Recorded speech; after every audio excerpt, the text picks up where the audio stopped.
Welcome back, everybody. Here in Florida, the Sunshine State, been having a blast from north to south. And what do I have here? Oranges. It's time for breakfast. Let's make Florida orange French toast. Let's give it a try.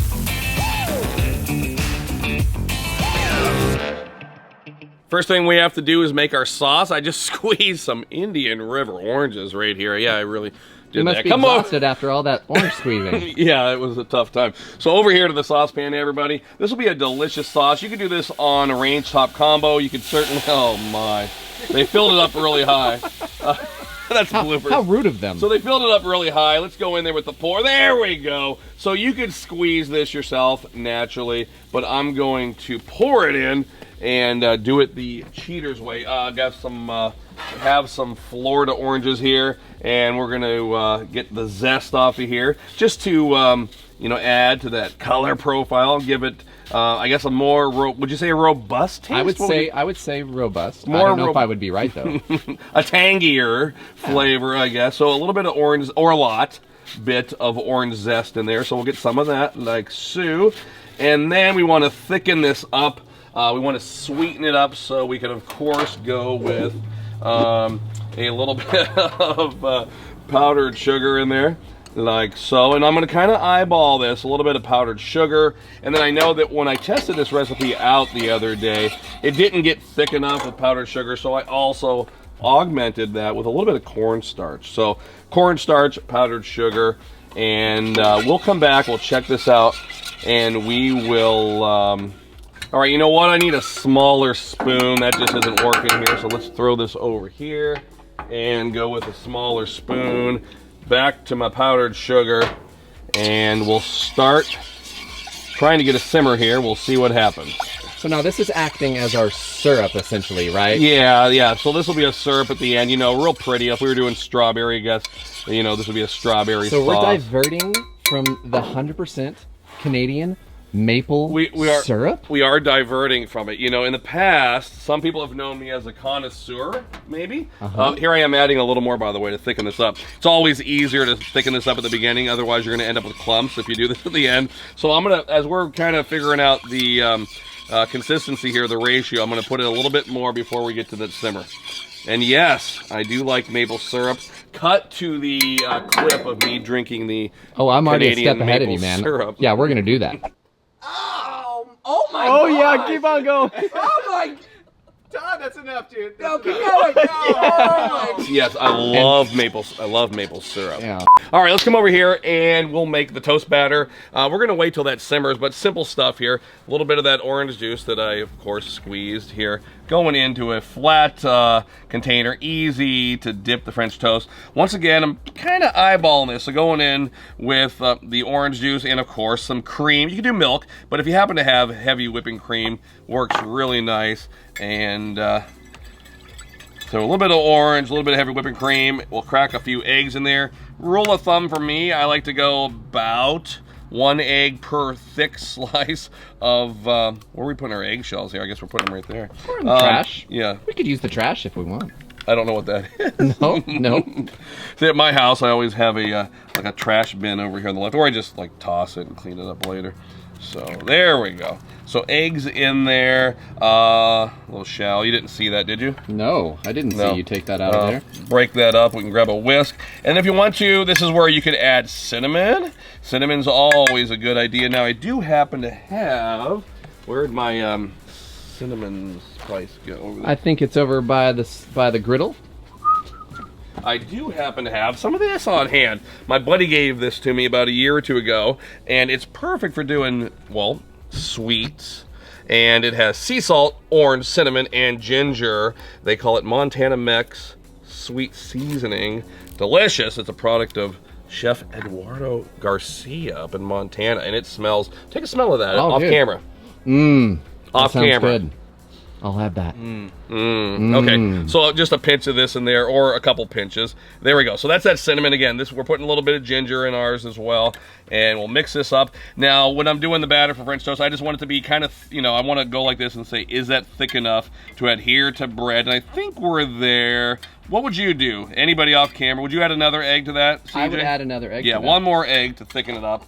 and then we'll get a rocking and rolling. All right. I'm not used to using whisk at home. I'm typically using a fork. These fancy new gizmos and gadgets. What is this fancy thing called a whisk? All right, now you mentioned this earlier. You are a brioche fan. I love brioche for doing French toast. My recommendation is to do thick brioche. So if you go to any of my past French toast videos, always a thick, because it just looks pretty seeing that big old stack. Now today I can only find a thin brioche, but beggars can't be choosers. Brioche is good. It has, of course, a lot of eggs, a lot of sugar. It's perfect for all these, like I really know French cooking, but all these French pastry types of dishes, like French toast. Oh, we're gonna forget that we put a hole in that one. And it's thinner brioche, but you can see it's got that yellow, it's got a high egg content. You can smell the sugar in there, and this should work perfectly. We're gonna have to be careful since it is so thin though. Okay. Let's check out the sauce. All right, come over here. Oh, I think we're looking pretty right there. So look at that.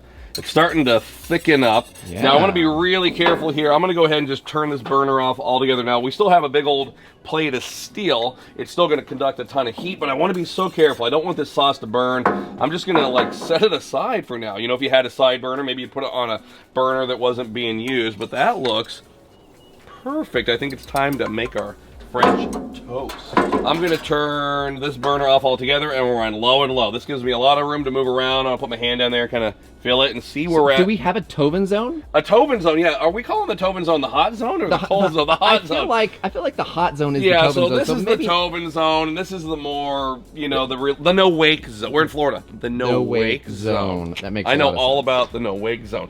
Okay, so we're coming over here to our French toast, and I will be honest, when you're doing any kind of pastry, you know, Scott, who works for Blackstone, our VP of marketing, always told me with crepes, he always told me that there's always a little bit of a learning curve, trial and error. Sometimes when you're doing French toast or crepes, I'll be honest with you, you might burn the first one or two before you get into the groove or realize you have to crank the temperature down, or maybe you have to crank it up because maybe you just put it on there and the eggs just kind of sat there. So here we go. Our thin, so we're gonna go quick with this because this is thin toast, and a little bit of butter here. So I gotta think this through. It's gonna be quick. Okay, we'll get our butter ready, and we're gonna go in with our toast. Here we go, into the batter. We're gonna do a quick flip since this is so thin, and then we'll grab our third piece as well. We're gonna go straight over to the griddle top, grab my butter, which may be too much, it might be too little. We're gonna go to our cooler zone, get it melted down in there like so. And we're gonna go straight down, and we'll see what happens. We'll see if our griddle is too hot or too cold. I think it's too hot. Immediately go in there and check, see where you're at. This might take just a few seconds. We're looking good. We're in the safe zone there. So you want to be careful about putting that French toast over in the Toven zone because, yeah, too high heat. Things get wild over there in that Toven zone. Things get really wild in the Toven zone. So we should come up with a name for this. What do you call it when you're like peeking to see if something is seared or looking perfect? Maybe just a little peekaboo? What yeah, peekaboo. Well, I wonder if a chef would have a term for that. What would they call that? Nate, are you around here? Nate, what would you call this? The peekaboo. Peaky Blinders. Peaky Blinders. Here we go. Let's go in for a flip. This one's looking good. And so cooking on the griddle, it's so much to sight and to taste. I look at this and I know, hey, that looks good. That's how I want my French toast to look. So I go in for a flip like that, and that's looking nice, okay? So it's not like baking where this stuff's in the oven and it has to be in there for 45 minutes at 375 degrees with 1/2 teaspoon. You know, so much of this is to taste and it's to sight. So let's see where we're at here. This one's good. Here we go. So we're doing this in the zone that you just turned off right now to kind of assess the heat. Exactly. For me, that's how I do it. Again, we have one big old plate of 55-pound plate of steel here. It's conducting a ton of heat, but at least it's not sitting on the direct burner over here. In the past, I've drop a pancake on there sometimes if it's too high, and it just burns instantly. So this is nice. I find it to be a little more forgiving. Okay. And there we go. So I think we're doing well. That one, I'll be honest with you, this one looks perfect, so we're going to cheat, and that one will probably be out towards the that makes public sense. eye a little bit. Okay. And then these ones that aren't as perfect will be the ones tucked underneath. You know, maybe a little more powdered sugar on those. All right, it's time to pull our French toast. As you can see over here in that safe zone, and everything is very nice. The no wake zone. Yeah, nothing's getting burned, and I can just kind of pull it over here onto my cutting board. Oh, by the way, look at over here, a nice plate. Let's grab my knife here. We'll just cut this up. Oh, Classic triangular. like the classic triangular, yeah, something like that.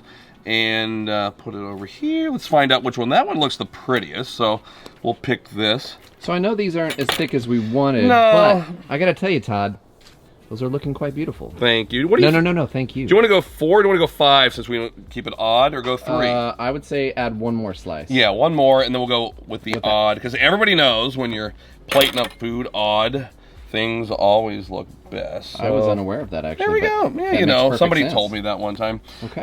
Let's see, we want to go with our sauce next. So over here to our sauce, which I must say, CJ, I think it's your presence that Yeah, did it's this. mine, not Nate's, dude. Don't give him Because the credit. at home, it did not work out this well. So, hey, I'm in Florida. I'm using Indian River citrus. Why wouldn't this work out perfect? Here we go. We're going to kind of, oh boy, now I'm going to follow your lead since you're looking at it objectively here. Oh, yes. There we go. Continue that And then game. we'll do at least one more pass. strip. And then we could always add more later. You think it's enough for now? I think that's so. adequate enough right now. A little bit of the powdered sugar. We're going to kind of come over here and see if we can't dust a little on top. Maybe a little over there on the plate. Happen to have an orange here. Why not? You know, in my mind's eye, I'm picturing this looking really nice with some orange wench, some Florida. Oh, what is that? That's disgusting. What the? Chuck it. Like, Chuck yeah, that orange. no. Who needs that guy? Who would throw an orange? I'll just set that aside. Okay. Chuck that orange. Oh my, maybe just, you know, a few orange wedges in back. And some of the stuff we used earlier. Again, nice dusting. Again, what do we have there? We have sea salt, orange, cinnamon, and ginger, and an airplane flying over. And a little bit of dusting on top. Again, this could be just brown sugar. This could be just ginger. But no, it could be everything, which is what we're doing here. Look at that. A little bit of that down there. I'm going to say that that is a platter of Florida. That is an goodness. elegant plate of There? French toast. I mean, Wait, you might say, take a look at that. Some might say that. Geez, yep, that's... Ethan, can I get a take a look at that from you? Take a look at that. That's right, folks. Do it again. Did it. Take a look at that. Let's give it a try. I am excited. You know, the neat thing about I'm gonna wax philosophical, as our friend Chef Nathan Lippy says all the time, and because I don't say that, but I am gonna wax philosophical. Something cool about being in Florida. You know, back home in Colorado, I'm doing the same thing a lot of times. You know, I'm known as the quesadilla guy, the stir fry guy, or I have the elk burgers going on, and you get in a rut doing the same thing. Got down here to Florida for some reason. You know, things like coconuts and oranges and fresh seafood were speaking to me. Come on down. Florida orange French toast. This smells remarkable. There we go. Seriously, like loaded with citrus flavor. You focusing on that? No, because you're putting it right against my lens. Flat top Frank, want a bite? I'm keeping this, buddy. This is gold. It's good. Yeah? It's orangey. The zest right there. Difference maker. It's zest. Yeah, When why- you- why when you- eat one when you can eat two? When you dress, caress. But when you zest, it's the best. Whoa, hey there, guy. I am 2-bite Todd, but listen, if you wanted to get really crazy, as the people down in South Beach say, if you want to get jiggy with it, you could probably even do a little bit of that. Oh my. Yes, sir. There we go. That looked quite jiggy. So delicious orange, Florida orange French toast. You know, I suppose you could make it a California orange French toast. I don't know if anybody's ever tried a grapefruit French toast. Wait a minute. Uh-oh. An idea. Suddenly I have ideas. Might want to spend some more time here in Florida. So, folks, delicious recipe. I'm telling you what, we've got so many just like this. Whether you're talking CJ in his first cooking show, whether you're talking Nate and Cook, Eat, Repeat, or Family Style with Blackstone Betty, we got it all. So go out to blackstoneproducts.com. That's going to be your portal. That's going to have all the recipes. That's going to get you over to our Instagram page where I have a weekly show. This one, let's give it a try. Facebook, facebook.com/Blackstone Products, youtube.com/Blackstone Griddles. That's a lot going on in my mind. So thank you for joining me so much from here in Florida. And until next time, everybody, praise the Lord and pass the Florida Orange French toast. Computer and a keyboard attached to me at all times. Some people use this new age device called a computer. I'm not going paperless anytime soon. Paperless option? Save the planet? No. I think not. And then let Ethan know. I could see heaven in your eyes. I want to see you. Something. What was it? All right. And in my French toast fantasy, of course, I'm eating it, and You have French toast fantasies. and CJ is juggling oranges. Okay, here we go. Go! Wow. Just keep going. Come on. Well, we're losing it. We're losing it. Gaining integrity. Losing. Wow. Oh, wow. Take a little nip. One more time.